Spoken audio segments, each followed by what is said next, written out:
Hello बच्चों, कैसे हो। तो दिव्या आलोक कोचिंग सेंटर में तुम्हारा स्वागत है। जैसा कि बोर्ड पे तुम देख ही रहे हो, आज इंग्लिश का जो विषय है वो है कि इंग्लिश को हिंदी में कैसे पढ़ें। तो जैसा कि बोर्ड पे कुछ वर्ड्स तुम देख रहे हो इंग्लिश में दिया हुआ है, तो इसको हम लोग किस तरह से ब्रेक करके पढ़ें वही आज मैं तुम्हें सिखाऊँगा। तो जैसा भी पहला जो वर्ड देख रहे हो बोर्ड पे वो क्या लिखा हुआ है, उसको एक एक करके हम तोड़ना सिखाएंगे तुमको।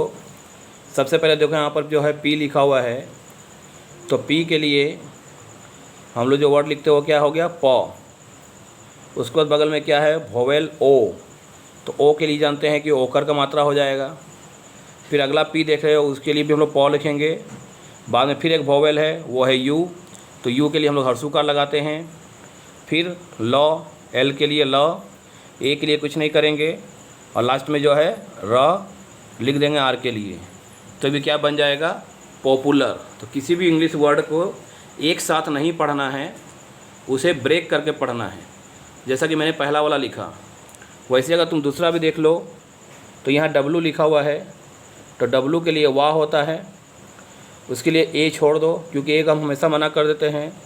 तो यहाँ कुछ मत करो। अब क्या करो, अगला लिखो। देखो अगला क्या है एन, और एन के बाद में कोई वोवेल नहीं है, इसका मतलब है कि एन को हमको आधा लिखना होगा। फिर टी लिखा हुआ है, तो टी के बाद वोवेल है तो टी को पूरा लिख लो। अब चूँकि ई है तो उसके लिए एकल लगता है और लास्ट में डी के लिए ड, तो ये क्या बन गया वांटेड। तो जैसा कि जानते हैं कि वांटेड नहीं होता है, हम लोग इसको वांटेड पढ़ते हैं, इसलिए वो में आकर लगा देंगे। तो ये आकर वाला जो चीज़ है वो हम लोग वर्ड को लिखने के बाद जब उसको रीड करेंगे तब हम लोगों को उस अलग टाइप का लगेगा, तो समझ जाएंगे कि उसमें वांटेड लगना है या वांटेड।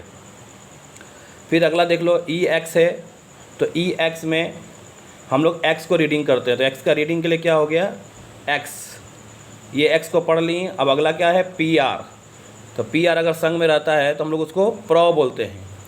अब पी आर के बाद में ई है तो उसके लिए एकर लगा लेंगे, और डबल एस में एक ही एस का इस्तेमाल होता है इंग्लिश के लिए। तो एक अगर दो तो जैसे एक ही एस लिखा हुआ तो हम लोग एक ही एस का इस्तेमाल करेंगे, हिंदी में 100 लिख देंगे। तो अब ये क्या हो जाएगा एक्सप्रेस। उसका अगला देख लो डी ओ, तो डी के लिए ड और ओ के लिए ओ, तो डो। फिर एम के लिए मॉ, और उसमें ई लिखा हुआ तो एकल लगा दो। उसके बाद देखो एस है, तो एस के बाद कोई वोवेल नहीं है, फिर सीधा से कॉन्सोनेंट आ गया। तो जब दो कॉन्सोनेंट एक साथ होगा तो पहला वाला कॉन्सोनेंट आधा लिखाएगा। फिर है टी आई, तो टी के लिए ट, अब हर्षिकार है तो हम इधर से भी लगा सकते हैं, तो ये ऐसे हो गया। और लास्ट में सी के लिए क, तो ये क्या बन गया डोमेस्टिक, तो इसको हम लोग डोमेस्टिक पढ़ेंगे। फिर अगला देख लो ए एन आई, तो ए को दो तरीक़ा से पढ़ा जाता है, या तो ए पढ़ लो या तो अ पढ़ दो। यहाँ पर ए पढ़ना होगा तो ए के लिए आ गया ए, एन आई के लिए हम लोग क्या करेंगे नौ में हर्षिकार तो नी, एम ए के लिए तो एल, ए के लिए तो मना करते हैं कि नहीं लिखना होगा, तो एम के लिए मॉ, लास्ट में जो लॉ है उसके लिए एल के लिए लॉ लगा दो, बन गया एनिमल। फिर सेम देखो अगला एक और है ए, तो वहाँ भी ए लिख दो, एन और जी के लिए हम लोग ए और जो लगा दो।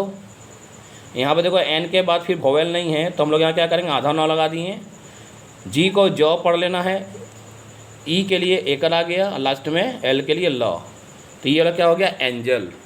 तो इसी तरीक़ा से वर्ड को जो है थोड़ा थोड़ा तोड़ के पढ़ने की कोशिश करो, जिससे कि इंग्लिश को आसानी से पढ़ने में सुविधा भी हो और तुम लोग वर्ड आगे के वर्ड को भी पढ़ सकते हो। तो कुछ वर्ड इसी तरीक़ा से ट्राई कर सकते हो अपने टेक्स्ट बुक से, अगर वो हो जाए तो और आगे करना है। इस वीडियो में यहीं तक, अगला जो क्लास कराएंगे, अगला वीडियो कराएंगे उसमें से आगे का चीज़ हम बताएंगे। तब तक के लिए गुड बाय। और इस वीडियो को अगर अच्छा लगे तो इसको शेयर, सब्सक्राइब एंड कमेंट जरूर करो। Thank you.